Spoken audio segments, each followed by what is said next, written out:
A través de la grieta, Sepsimac e Instituto Bienestar presentan Conferencia Magistral, La fragilidad de los vínculos, impartida por Luciano Lutero y Marina Esborrás.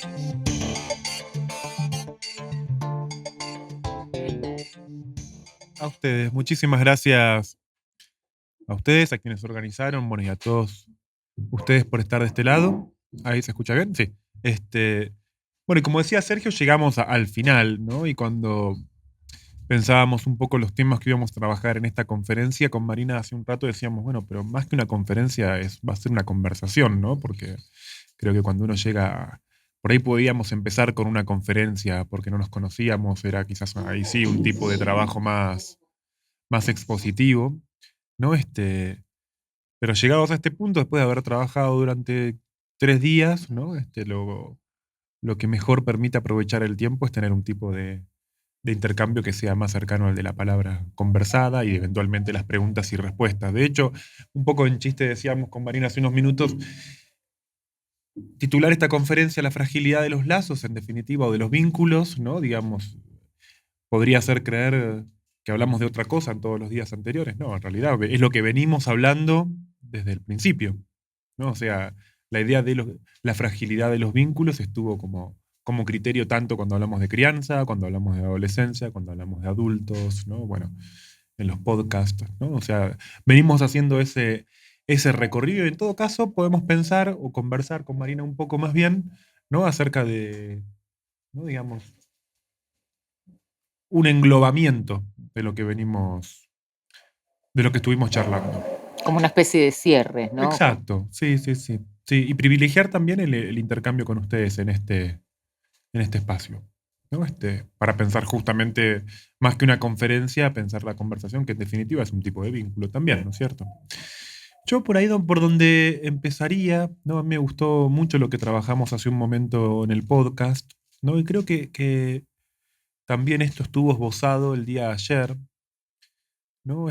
Cuando separábamos ayer la pareja y el amor, ¿no? Y ubicábamos que había una distinción, ¿no? Y un poco esa distinción retornó en lo que charlábamos esta mañana respecto del enamoramiento y el amor, ¿no? Como, por donde yo quería empezar era por situar algo que pienso que al menos desde el psicoanálisis se nos presenta cada vez más como algo concreto, que es el carácter defensivo del amor, ¿no? Digamos, o sea, ya sea porque busquemos demasiado el amor, queremos encontrar el amor, hablamos de amor, ¿no? Digamos, para decirlo usando el término que usamos hace un rato, ¿no? Digamos, en hablar mucho de amor empieza a haber, ¿no? Cierto olor a defensa, ¿no? Digamos, ¿no? Como hablamos de amor, nos protegemos, ¿no? Digamos, lo pedimos, lo esperamos, lo evaluamos, lo juzgamos, criticamos el amor romano.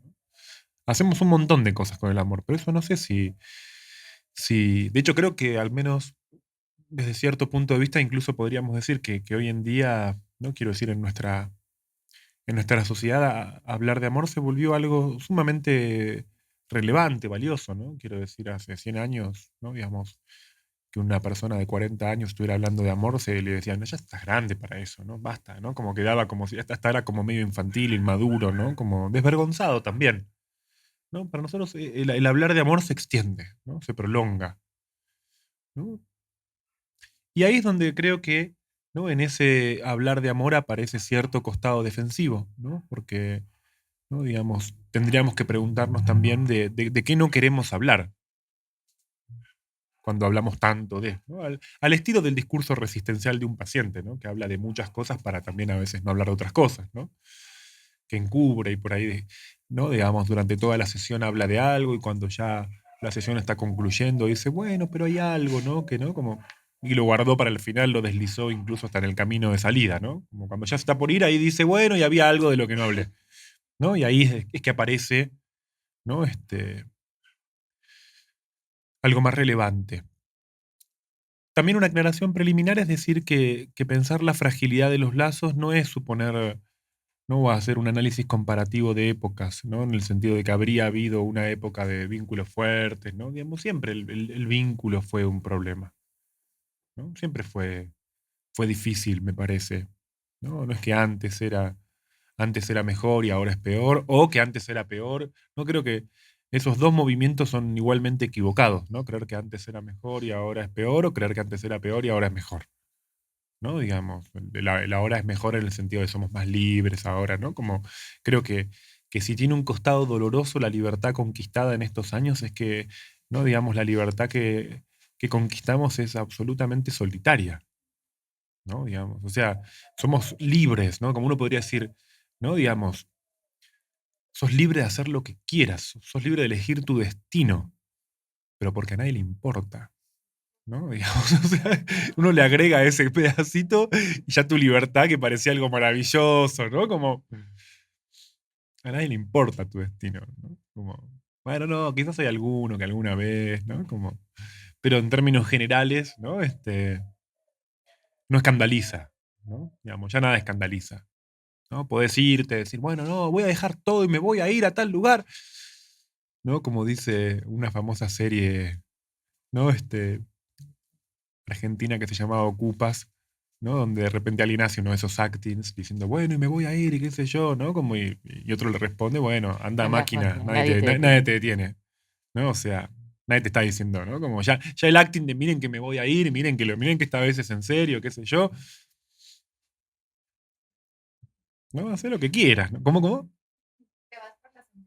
Ah, te vas Claro, por la sombrita esa. exactamente, ¿no? Digamos, o sea, como decía recién, el costado a veces ominoso de la enorme libertad conquistada o de nuestra búsqueda de libertad termina teniendo como saldo, ¿no? Digamos, una soledad muy grande.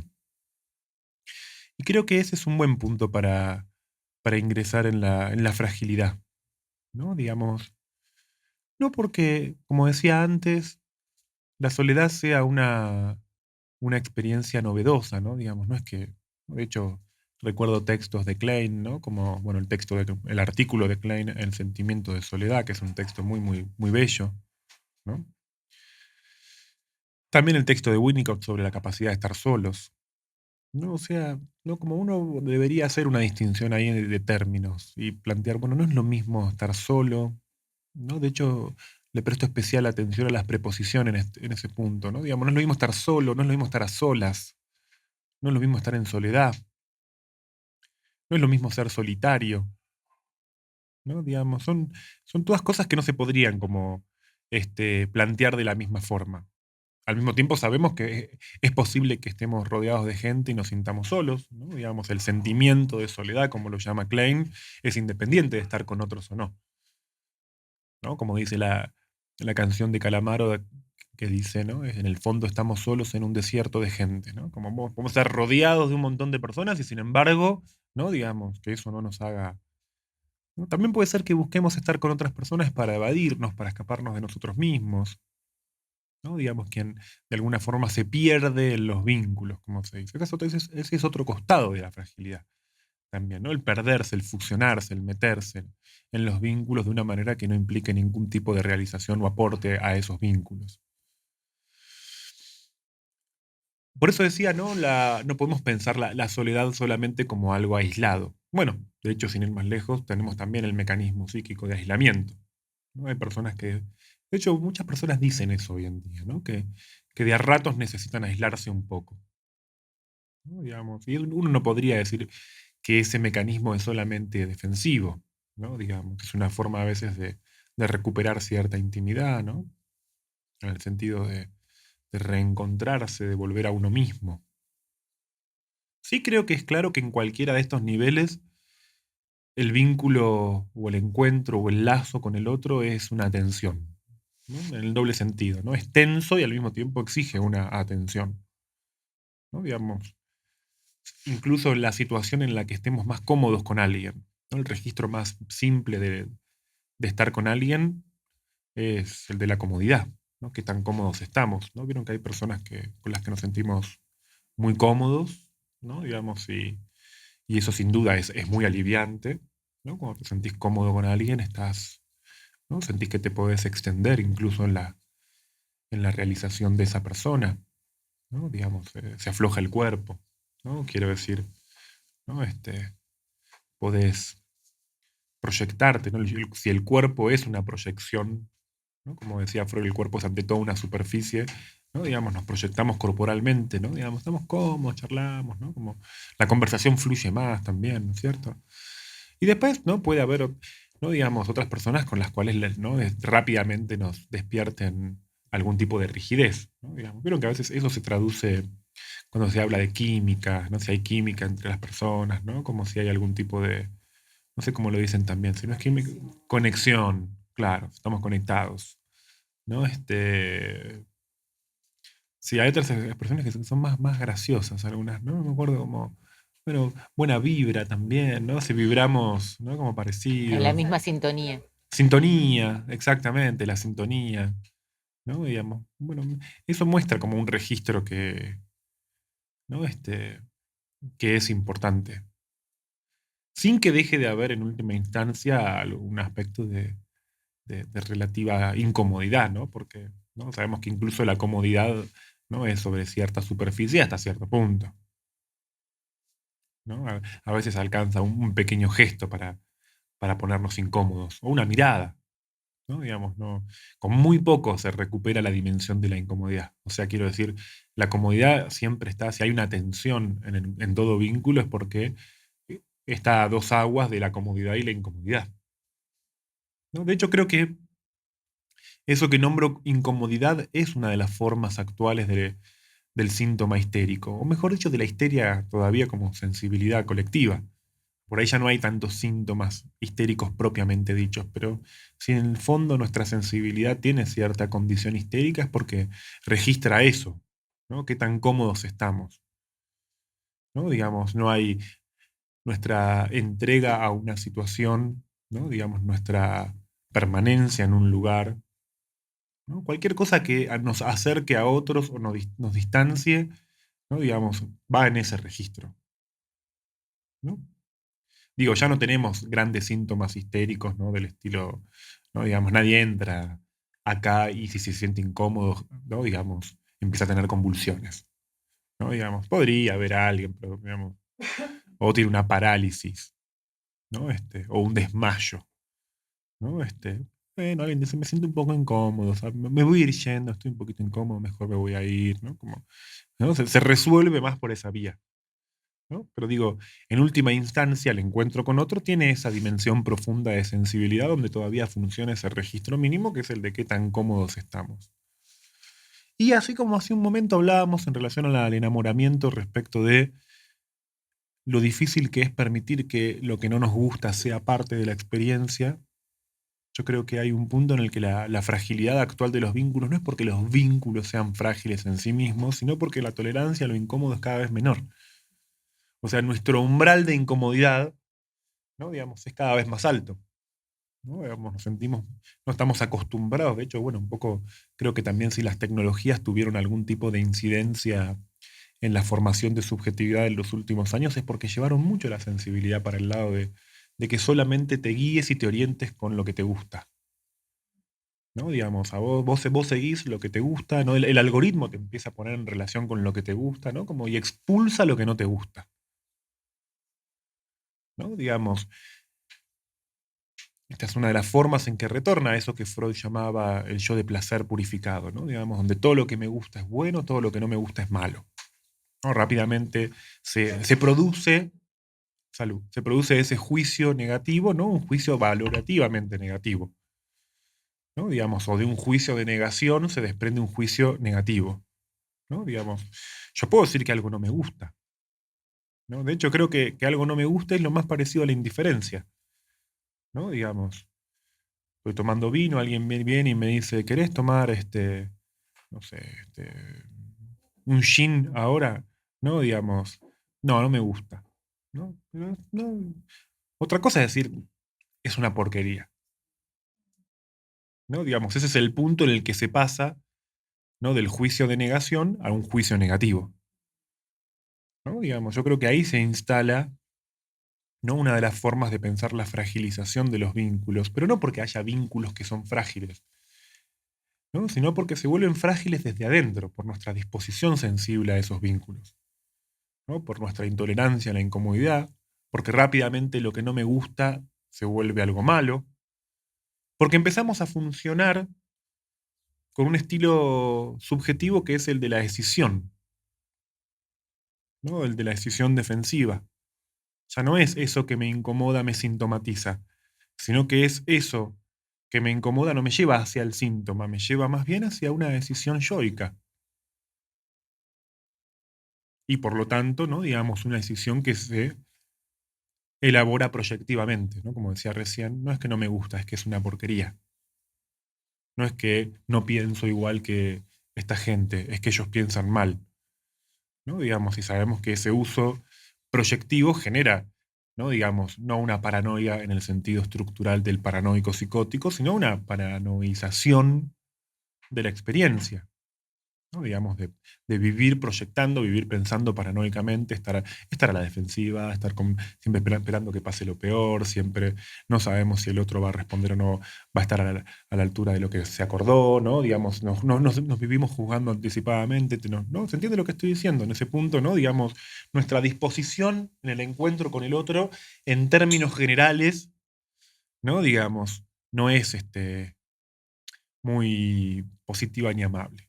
¿No? Es como un chiste, hay un chiste muy conocido en Argentina que es el chiste del gato, ¿no? Que es un hombre que va manejando por la ruta, ¿no? Y entonces se le queda el auto y digamos, se le pincha una goma y entonces le falta un gato, ¿no? Un gato, Cricket. un cricket, ¿no? Un cricket es el cricket que nosotros llamamos gato al aparato que sirve para cambiar la goma, ¿eh? ¿También lo llaman gato?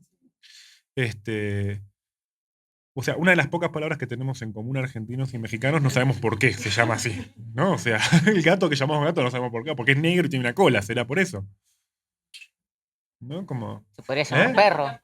Se podría Tampoco llamar sabemos, ¿no? O perro sea, no el hay negro mucho y una motivo de cola. por qué llamamos gato al gato, ¿no? Este, tal vez porque está encerrado, hasta que, bueno, en fin, este, el gato, ¿no? Digamos, al tipo le falta el gato y entonces está en el medio de la ruta de noche, ¿no? Entonces ve a lo lejos una casa. ¿Conocen el chiste? Yo no soy muy bueno contándolos, ¿no? Este, entonces ve a lo lejos una casa y dice, bueno, le voy a ir a pedir el gato, ¿no? Y vamos a ver si tienen por las dudas uno para prestarme, así cambio la goma, sigo mi viaje, ¿no? Entonces mientras empieza a caminar para ese lado, va pensando y dice, pobre tipo, la verdad le estoy llegando a la casa de noche, no son las 3 de la mañana, ¿no? Digamos, por ahí no hay nadie, ¿no? Y bueno, por ahí están durmiendo en realidad, qué tremendo, le voy a tocar el timbre a las 3 de la mañana. Y después dice, bueno, ¿no? Por ahí toco el timbre y están durmiendo y no se le quiere levantar a abrir, ¿no? Y entonces por ahí, ¿no? Digamos, se hace un poco el boludo para no darme, le voy a tocar un poco más fuerte, ¿no? Y por ahí me dice directamente desde el otro lado, para no darme el gato y no levantarse de la cama, me dice, no tengo ningún gato, ¿no? Entonces, y me miente, ¿no? Y así se va especulando hasta que finalmente llega, toca el timbre, abre la puerta y le dice, bueno, metete el gato en el culo, ¿no? En definitiva, ya hizo todo un camino previo, ¿no? En relación a lo que el otro iba a decir. Ya se contaba de antemano con una cantidad de respuestas anticipadas, que no son las respuestas en sentido estricto de la fantasía neurótica, ¿no? Son fantasías más imaginarias, más paranoicas, más ¿no? de estar esperando que pase lo peor, ¿no? Esta mañana hablaba con una mujer, ¿no? que me contaba, ¿no? me decía ella que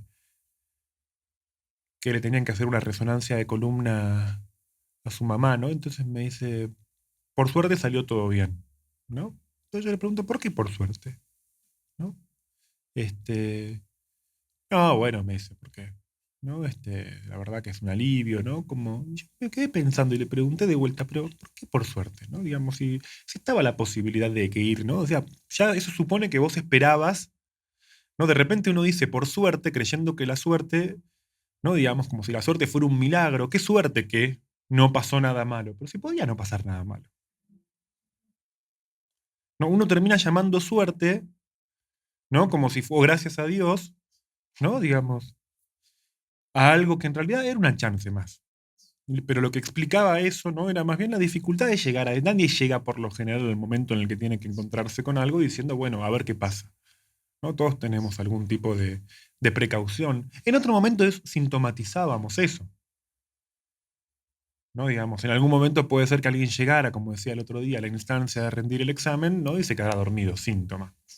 ¿No? Llegar al examen, ¿no? Digamos, y se olvidara de todo, me quedé en blanco, ¿no? Digamos, síntoma histérico, ya no síntoma obsesivo, síntoma histérico, ¿no? O sea, que fueran respuestas por el lado del síntoma, ¿no? Hoy en día las respuestas no son del lado del síntoma, ¿no? Digamos, es la energía que se utiliza en pensar, ¿no? Y seguro que el profesor quiere cagarnos a todos y va a elegir preguntas que son malísimas para que todos nos vaya mal. Y entonces, ¿no? Como, yo esto lo digo como docente, a los docentes no nos importa un carajo cómo les va, ¿no? Digamos, no nos interesa, ¿no? Digamos, Sí, no igual, tenemos ningún placer en leer los exámenes, ¿no? Digamos, a ver, en general tampoco estamos diciendo, acá vino el examen de Adriana, a ver Adriana, ¿no? Agarramos, decimos, ¿no? Como suponemos, ¿me dejas ¿no? decir Digamos, algo? sí, ya te dejo.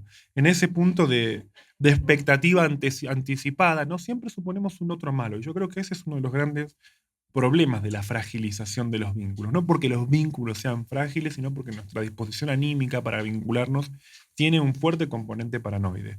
Sí. Te dejo. No, no, iba a decir apenas una cosita, pero lo que pasa es que si no se me va, me olvido. O sea, No, ahora que me porque interrumpiste, ¿sabés qué? Ahora que me interrumpiste, hablá, No, hablá, dale, ahora más no vale quiero. que. No, que lo que te escuchaba, que es cierto, ¿no? O sea, muchas veces yo pensaba al inicio, ¿no? La fragilidad de los vínculos. Bueno, está muy bien lo que dice Luciano, no se trata tal vez de que los vínculos son frágiles, ¿no? Sino que digamos, bueno, pasa por otra cuestión, ¿no? Pero cómo usamos hoy los distintos procesos defensivos, ¿no? Porque por ahí la represión no es el proceso defensivo que tenemos como más a uso, ¿no? Más a mano, sino que se utilizan otros y que obviamente traen otras consecuencias. Pero lo que pensaba además es que enseguida, cuando decimos, bueno, la fragilidad de los vínculos, los lazos en el siglo XXI, ¿no? Enseguida pensamos como en comparación con lo que era antes y enseguida intentamos hacer como un juicio de valor, ¿no? O sea, si antes era mejor, peor, ¿no? Y cuando hacemos un juicio de valor, creo que ahí nos perdemos como un abanico de lecturas posibles, ¿no? O sea, si nos quedamos en bueno o malo, me parece que también estamos optando por esta forma que recién decía Luciano, ¿no? O sea, lo que me gusta es bueno, ¿no? Lo que no me gusta es malo, ¿no? Y es cierto que, digamos, los lazos, el problema de los vínculos, los lazos, las relaciones amorosas no son nuevos. O sea, pasa que por ahí son distintos, ¿no? O sea, soledad hubo siempre, desencuentros hubo siempre, desamores, o sea, hemos leído millones de novelas, ¿no? O sea, las que se llaman novelas románticas, donde tratan de eso, ¿no? O sea, la cuestión es, bueno, cómo eso, ¿no? Hoy se vive, porque si no pensamos que, bueno, antes los lazos eran más sólidos, ¿no? Ahora no, ¿no? Bueno, no sé, por ahí, digamos, antes también había cuestiones que implicaban que, por ejemplo, en las guerras, ¿no? Donde alguien se iba y uno no sabía si le iba a volver a ver y por ahí no lo volvía a ver más, digamos, o sea, había otras circunstancias que también, digamos, hacían que los lazos, no sé, no perduraran, o también, digamos, hoy por ahí también las redes lo que tienen es la posibilidad de seguir manteniendo un vínculo, aunque uno no se vea nunca más con la otra persona. ¿No? O sea, o recuperar vínculos de, por ejemplo, no sé, alguien me ha contado, vos sabés que me contacté con la que fue mi maestra de primer grado, ¿no? O sea, que hubiera sido imposible en otro momento, ¿no? O sea, entre, o familiares que viven en otros países, que antes, digamos, como que uno ni sabía que existían, ¿no? Es cierto que una cosa es poder encontrarlos, conectarse y que eso produzca otra cosa, ¿no? O sea, que eso produzca un lazo efectivo.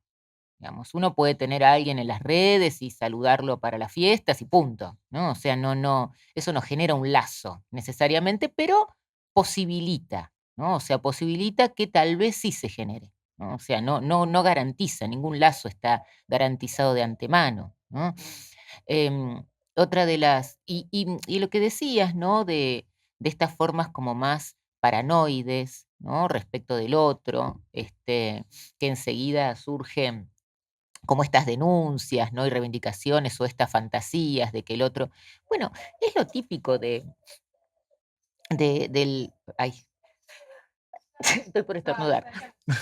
Como que, en definitiva, ¿no? Los fantasmas también como, digamos, ¿por qué el fantasma es perverso? ¿No? O sea, ¿por qué nuestras fantasías son perversas? Porque tienen también esa estructura, ¿no? Donde somos gozados por el otro.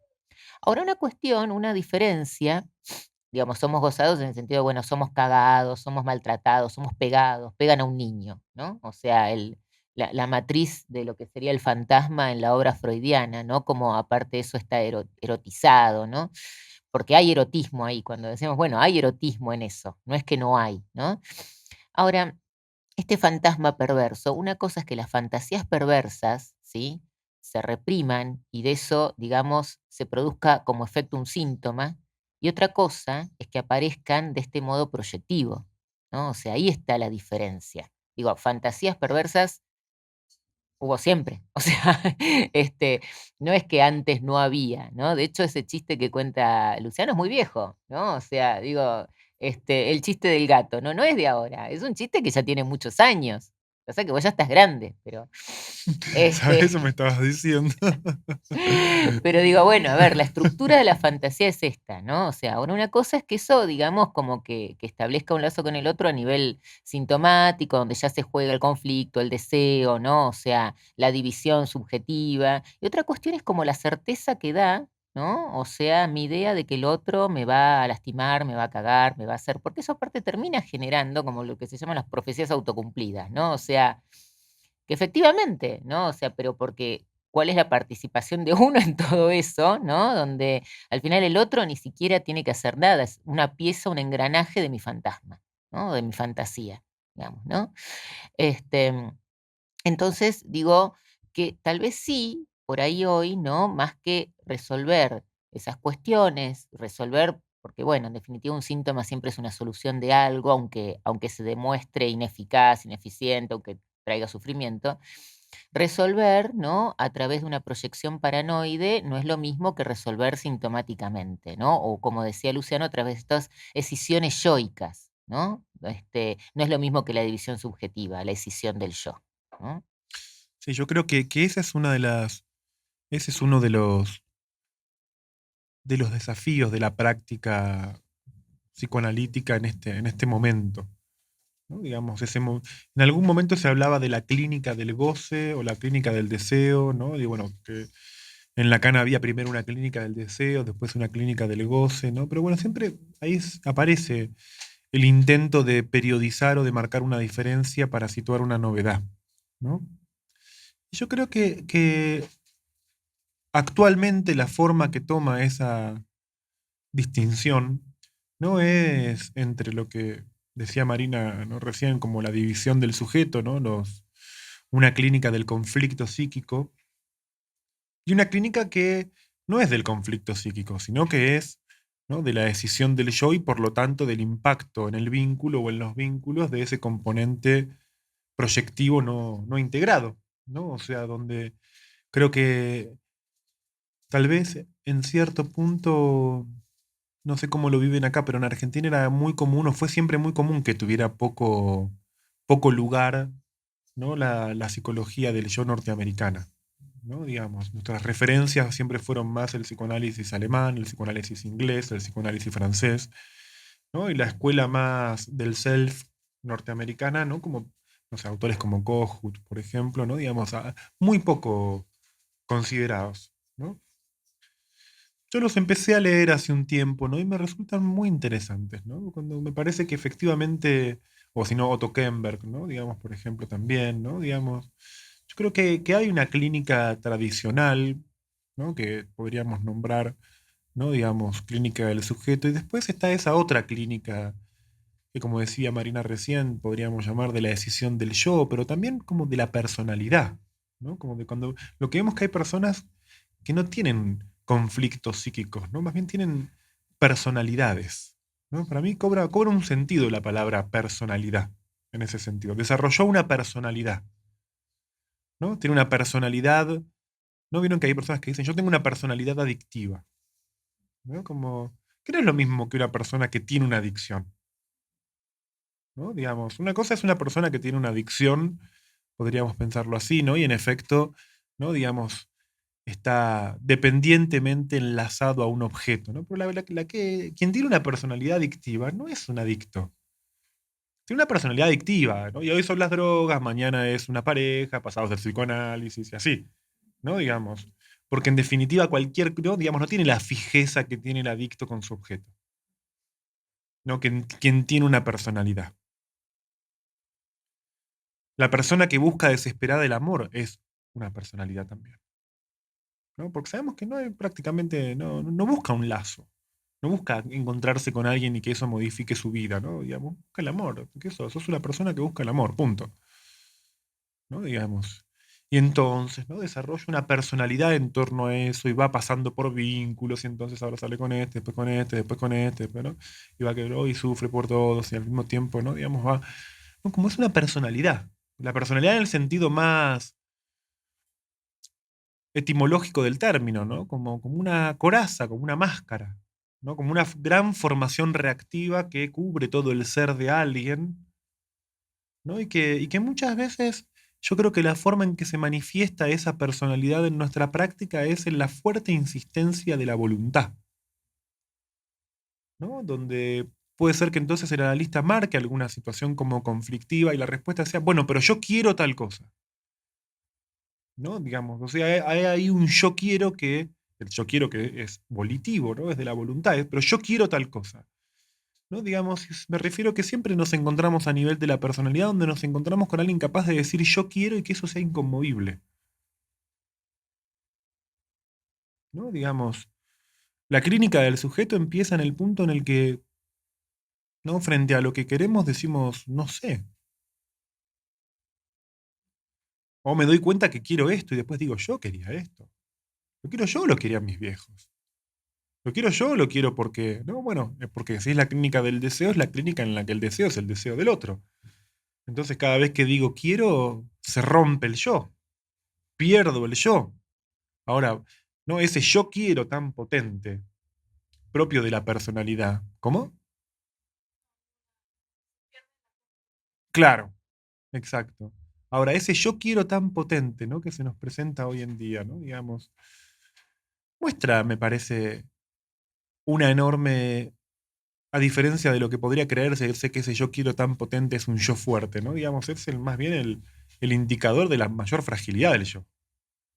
Es un yo que tiene que reasegurarse todo el tiempo a sí mismo, ¿no? Es el yo que todo el tiempo cree que sabe lo que quiere, y más que saber lo que quiere, ¿no? Lo que hace es autoconvencerse de lo que debería querer, con lo cual muestra más su costado superyoico que propiamente de conexión con la realidad. ¿No? Como lo hablábamos ayer, es la situación de, bueno, si no, si es así, si te trata así, entonces no es por ahí, andate, busca uno. ¿Quién puede vivir esa vida? ¿No? Digamos, al menos nadie que padezca una subjetividad, ¿no? Si alguien es sujeto, no puede vivir esa vida, ¿no? De consejos, tips, recomendaciones, ¿no? Digamos. Creo que por eso, ¿no? Vieron que nos pasa que a veces vemos esos videos, ¿no? De gente que está instalada fuertemente a nivel de la personalidad y nos resultan un poco chocantes, ¿no? Porque son esas personas que por ahí, ¿no? Digamos, hablan en todos términos espirituales, ¿no? Como dicen, bueno, no, vamos a vibrar alto, y si vos vibras alto, entonces, ¿no? Como cosas así, ¿no? Tienen todo un lenguaje por momentos que parece Es muy delirante. que tiene una pseudo espontaneidad, porque nada de eso es espontáneo. Y lo sabemos desde el punto de vista en que todos hablan igual. ¿No? Digamos, lo que encontramos es esa forma de hablar igual, digamos, todos buscan su verdadero yo, ¿no? Pero encuentran todos el mismo, porque se parece bastante, ¿no? O sea, o todos tienen, o son todos por ahí es verdad que son todas partes de lo mismo, ¿no? Porque en Claro, son definitiva, todas partes del universo. claro, pero en definitiva todos encuentran un tipo de yo muy semejante, ¿no? Digamos, porque usan las mismas palabras, se visten de la misma manera, dicen las cosas de la misma forma, ¿no? Apelan a los mismos yates conceptuales, ¿no? De la vibración, de si vos le pedís al universo, el universo te va a dar, ¿no? Cosas así, ¿no? La ¿No? ley de la atracción, claro. ¿Cómo? Decrétalo, claro. ¿No? Como. Esa quizás es la vertiente más delirante, ¿no? No,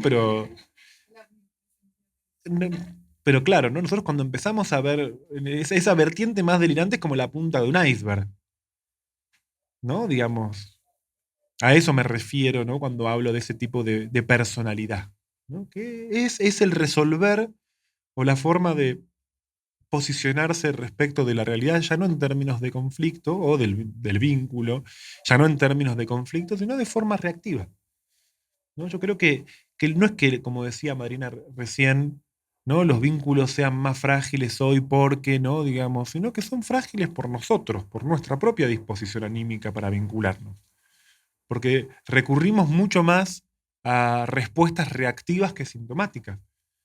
Es curioso, uno creería que el síntoma o los síntomas dificultan los lazos, pero también los síntomas los hacen posibles, ¿no? De hecho, lo que más muestra eso es la histeria, ¿no? La histeria es aquella persona que con su síntoma objeta un lazo, pero al mismo tiempo que objeta el lazo lo hace posible.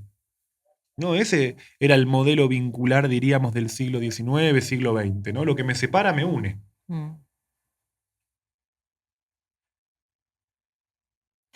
Sí, y también es muy cierto algo de lo que vos decías hace un rato, ¿no? Que la cuestión es que había, digamos, sí me parece, ¿no? Como un otro en sentido general, ¿no? O sea, otro tanto desde el psicoanálisis como el lugar en el otro, sí estaba más asegurado, ¿no? En esto que vos decías, bueno, mayor libertad, estamos más solos porque a nadie le importa, ¿no? O sea, ese que a nadie le importa, me parece que deja más en un lugar como de desamparo, ¿no? O sea, la libertad efectivamente puede ser un lugar de mucho desamparo, ¿no? O sea, sos libre de hacer lo que quieras, pero entonces no sé qué quiero, ¿no? O sea, y también, digamos, hay cierto discurso que, que, que está como pululando, ¿no? O sea, que está en estos momentos circulando mucho,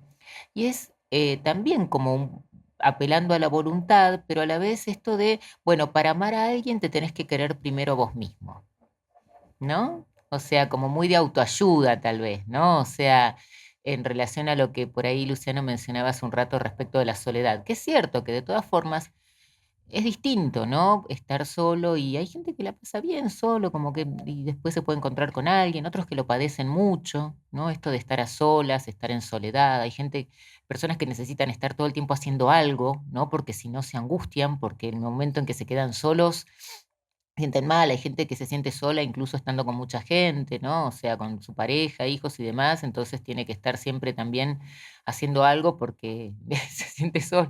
Digamos, bueno, hay distintas formas de vivir la soledad, ¿no? También acá entrarían ciertas cuestiones respecto de la diferencia sexuada en relación a cómo se vive la soledad, ¿no? En los hombres y en las mujeres. Yo creo que los hombres lo soportan mucho peor, ¿no? O sea, los hombres soportan peor la soledad que las mujeres. Pero bueno, eso me extendería demasiado, ¿no? Pero sí quería decir esto, ¿no? O sea, como que efectivamente es una época en ese punto, ¿no? De, digamos, además de la soledad, ¿no? Como que hasta habría ciertas cuestiones que lo reforzarían, ¿no? Porque es bueno, primero tenés que estar bien solo y quererte solo. Nadie se quiere solo. O sea, ¿cómo haces para amarte? O sea, porque ya de por sí el amor es algo en relación al otro, ¿no? O sea, eso está en la estructura de cómo un sujeto viene al mundo, ¿no? O sea, venimos como absolutamente desamparados, si no hay un otro que nos aloje de alguna forma, no sobrevivimos. Entonces, digamos, uno no puede amarse a sí mismo, digamos, sin algo, ¿no? Que bueno, que conecte, que vincule, que haya algún lazo, ¿no? A alguien, entonces eso será una forma en que uno puede amarse a través de otro, ¿no? Pero todos esos discursos realmente como que apuntalan a que uno fuera autosuficiente, ¿no? Y a través de la voluntad, además, ¿no? O sea, tenés que serlo. Te las tenés que arreglar solo. No hay nada peor que te digan te las tenés que arreglar solo, ¿no? O sea, es muy feo, ¿no? Esa sensación de que uno está solo en la vida y que depende de uno y que se las tiene que arreglar solo para todo. Sí, pensaba, ¿no? Que en ese arreglárselas solo, ¿no? Digamos, charlábamos de esto esta mañana también con Marina, ¿no? De cómo, ¿no? ¿No? El modelo de la realización sexual también hoy en día es fuertemente masturbatorio, Mm, sí. ¿no? Incluso en el encuentro cuerpo a cuerpo, ¿no? Digamos, como la sexología resurgió bastante en estos últimos años, ¿no? Digamos, y los planteos son principalmente orientados, ¿no? Digamos, a ampliar, aparentemente, ¿no? Dirigidos hacia la ampliación de goce, ¿no? Digamos, lo que hacen es como restituir el placer masturbatorio, ¿no? Digamos, ¿no? ¿Cómo habría que hacer para, ¿no? Como Tenés que conocer tu cuerpo. tenés que conocer tu cuerpo, ¿no? Digamos, y en última instancia, que el otro, ¿no? Digamos, yo recuerdo, ¿no? Como que alguien decía en cierta ocasión, bueno, pero habría que ver, ¿no? Como, este, si en efecto tantas mujeres son frígidas, como se dice, o es que los varones no saben coger, Sí, ¿no? Digamos. Yo pensaba y decía, ¿quién sabe coger? claro. ¿No? Digamos, ¿Las mujeres saben? habría, claro, ¿no? Habría, ¿no? Eso supone que hay gente que sabe de eso, ¿no? Que hay especialistas, que hay obreros del, ¿no? Del amor, ¿no? Digamos. No está ahí el encuentro con el otro, ¿no? De hecho, ¿no? En Argentina fue muy gracioso en el 8M, ¿no? ¿No? Teníamos una amiga que estaba muy enojada con esto, ¿no? Que como un spot publicitario, ¿no? Digamos, era el afiche de una sexóloga con una vagina de peluche, ¿no? Y entonces teníamos una amiga muy enojada diciendo, ¿no? Reducen la mujer a una concha de peluche, ¿no? En definitiva es eso, Es un fantasma perverso. ¿no? Claro, y es un Claro. fantasma masculino Es además, un ¿no? fantasma masculino. Este, pero que es cierto, ¿no? Digamos, uno a veces puede ahí, digamos, en algún ratito libre, entra a Instagram, ¿no? Y ve como que siempre hay alguien con una concha de peluche diciendo, bueno, hay que hacer que tocar así, hay que hacer así, como, ¿no? Como de regresar, ¿no? A un saber sobre el sexo, un saber supuesto, ¿no? Y que, por supuesto, es anónimo además. Es cómo habría que hacer para, ¿no? Digamos, y esas técnicas son masturbatorias por lo general, ¿no? Digamos, llevan en última instancia el encuentro sexual a un intercambio de placer masturbatorio, ¿no? Digamos, quiero decir, aunque haya dos personas en una cama, ¿no? No deja de ser una masturbación de a dos. Aunque haya penetración y esas cosas, ¿no? Digamos, no deja de ser bueno, ¿no? Cada uno con sus condiciones de goce.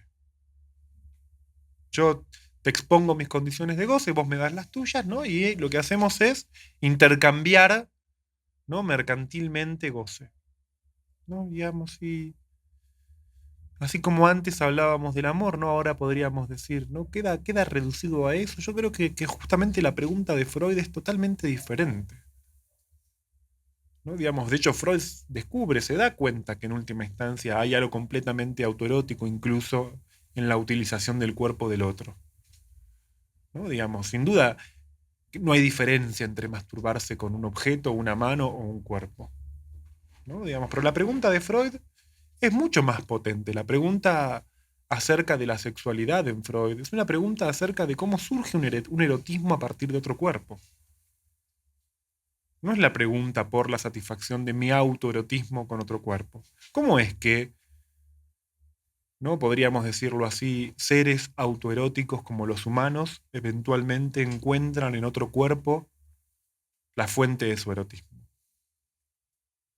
Esa es la pregunta central de la teoría freudiana, porque sin duda es misteriosa la respuesta, ¿no? ¿Cómo es que de repente alguien encuentra en otro cuerpo, podríamos decir incluso la causa de su cuerpo? ¿Cómo es que en el encuentro cuerpo a cuerpo no solamente encuentro placer para mis zonas erógenas, sino que el otro me da un cuerpo? ¿No? Digamos, no es pensar tipos de vínculos, sino es pensar, ¿no? Lo que quiebra el vínculo desde adentro. Ese es exactamente, ¿no? Y dentro de ese sostén de la diferencia, ¿no? Los dos puntos que desarrollamos con Marina en este momento eran, por un lado, ¿no? Digamos, la presencia de mecanismos de decisión, ¿no? Digamos, la correlativa falta de integración del yo, el uso excesivo de la proyección y la construcción paranoide del otro, y en segundo lugar, la deserotización,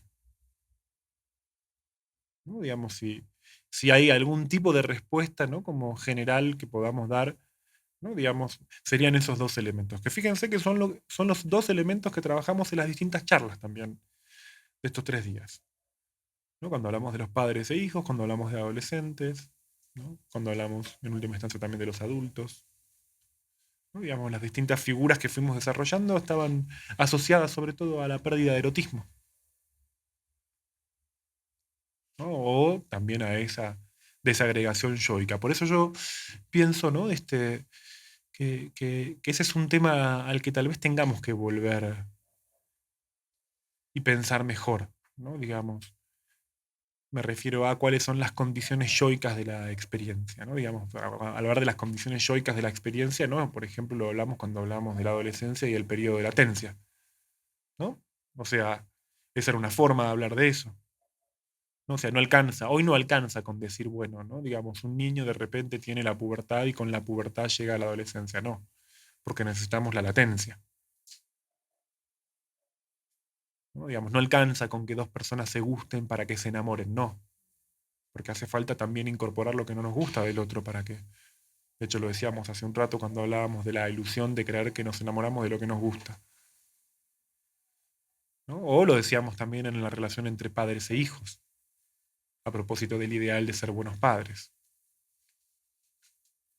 Entonces me parece que el punto ahí no es tanto pensar o hablar de la fragilidad de los vínculos, ¿no? Con una perspectiva nostálgica o apocalíptica, ¿no? Sino que me parece que en función de nuestro laburo, ¿no? En la medida en que estamos interesados en el psicoanálisis y nos interesa la práctica clínica en particular, ¿no? Me parece que la cuestión está más bien en cuáles son los desafíos para nuestra experiencia, ¿no? Y me parece que en ese punto uno de los desafíos es volver a pensar el yo. Ya no como lo pensaba quizás Lacan, como en términos de imaginario, o el yo como algo que, bueno, Como ¿no? resistencia, ¿No? Digamos, como exacto. pura resistencia. Sino que tenemos que quizás volver a repensar, ¿no? Digamos, las funciones del yo. ¿Se acuerdan que lo hablamos con los niños? ¿No? Digamos, tenemos que volver a pensar cuáles son las funciones yoicas, cuál es la capacidad de integración del yo, la capacidad de síntesis del yo, la capacidad de historización del yo, el modo en que se constituye la fantasía, ¿no? Parece que esos son los temas para, para un psicoanálisis futuro, ¿no? Digamos, para ir pensando una clínica que se acerca un poco más a la de nuestro tiempo. Bueno, no sé qué Bueno, hora es. 12:15. Perfecto, así que me parece que ahora podemos los últimos minutos dedicarlos a conversar, si quieren. ¿Tienen ganas de contarnos qué les parecieron estos encuentros, cómo la pasaron en estos días? Si se enamoraron de alguien, ¿no? Digamos, últimamente, ¿no? Viniendo acá 3 días, ¿no? Coincidieron, ¿no? Como, ¿la pasaron bien? ¿Sí? ¿Les sirvió para pensar su práctica, lo que hablamos? ¿No? ¿Les dejó preguntas relativas a la experiencia? Su práctica o su vida. Su práctica, no es una práctica la vida también, ¿no? Y sí, bueno. Pero digamos, digamos con Marina cuando pensamos estas charlas las queríamos ver como, no como ir a explicar psicoanálisis, ¿no? Me parece que un poco también a veces, digamos, bueno, eso es lo que hacemos en la universidad, ¿no? Digamos, en la universidad explicamos, ¿no? Digamos, eso es lo que hacemos los universitarios cuando estamos en la universidad, ¿no? Decimos, bueno, tratamos de traducir, ¿no? Digamos, lo que dicen Freud, lo que dicen Lacan, el programa de estudios, ¿no? Como, Sí, los conceptos, los básicamente. conceptos, la explicación de conceptos, ¿no? Pero después, además de la explicación de conceptos, ¿no? Digamos, la transmisión en psicoanálisis tiene que ver con introducir en una experiencia, que no es explicar conceptos, ¿no? Como es familiarizar con una experiencia, dar criterios de reconocimiento de esa experiencia, ¿no?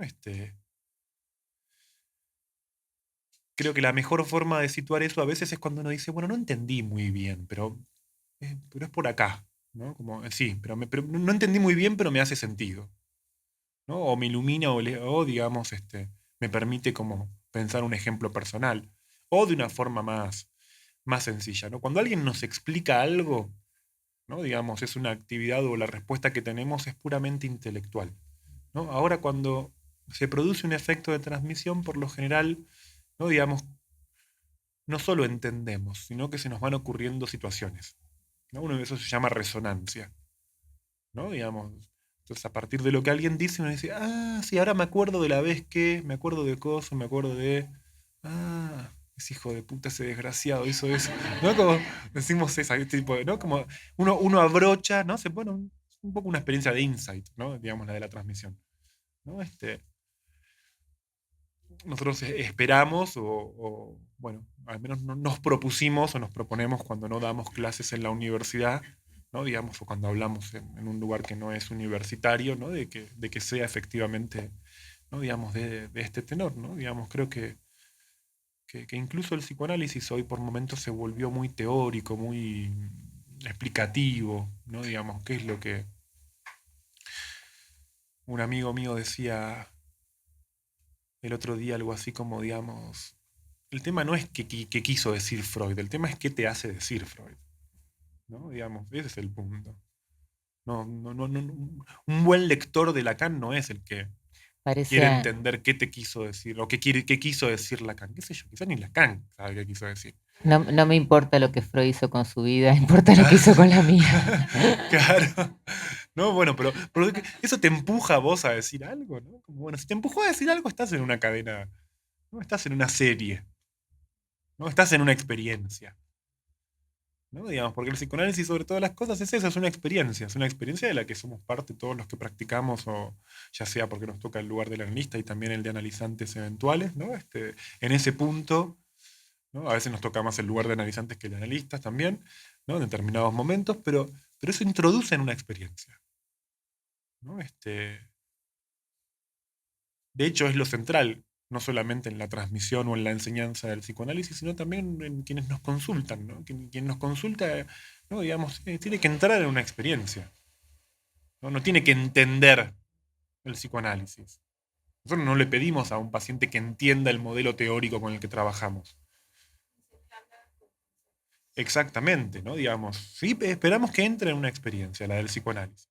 Y eso hoy también a veces está un poquito complicado, ¿no? O sea, porque los pacientes como que también muchas veces, sobre todo los que no tienen relación con la psicología, el psicoanálisis, ¿no? O sea, vienen con ciertas demandas y quieren entender, ¿no? ¿Qué va a pasar ahí? ¿Qué vamos a hacer? ¿Qué le vamos a ofrecer? ¿Cómo vamos a, ¿no?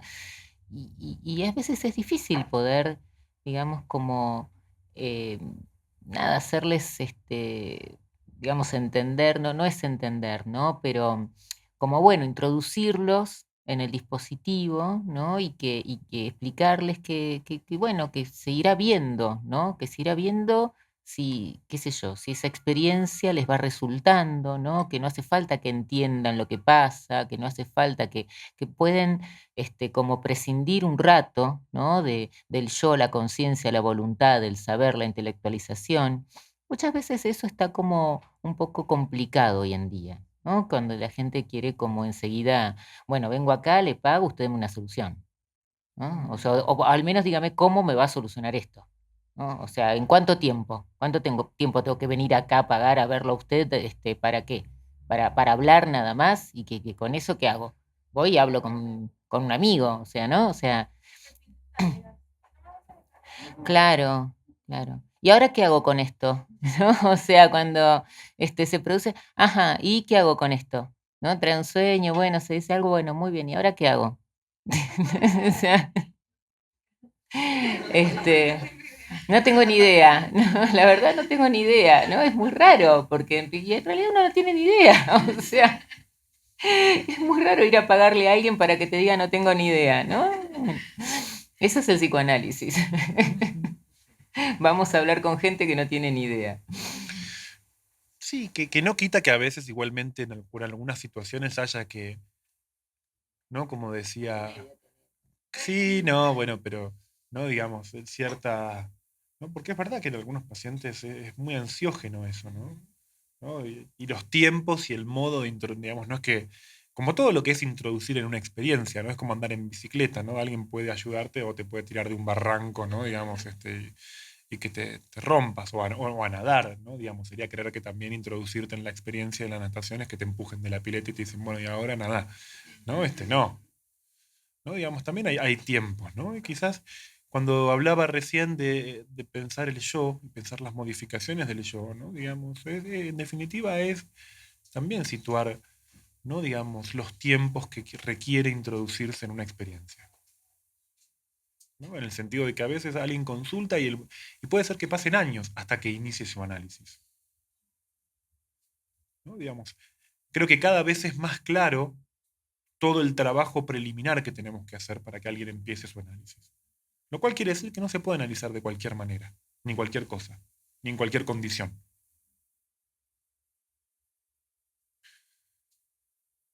De todos modos, como Freud ya lo decía también, ¿no? Ese trabajo preliminar es un análisis también. ¿No? Digamos, hay muchos análisis que hoy en día concluyen donde uno diría, ahora está para empezar un análisis. Ahí concluye. ¿No? Digamos, y quizás es el momento en el que conviene hacer un corte y decir, bueno, ¿no? Digamos, ahora podría empezar. ¿No? Y ahí se ve si efectivamente, ¿no? Es un buen momento para empezar o no. Bueno, podemos concluir nosotros también.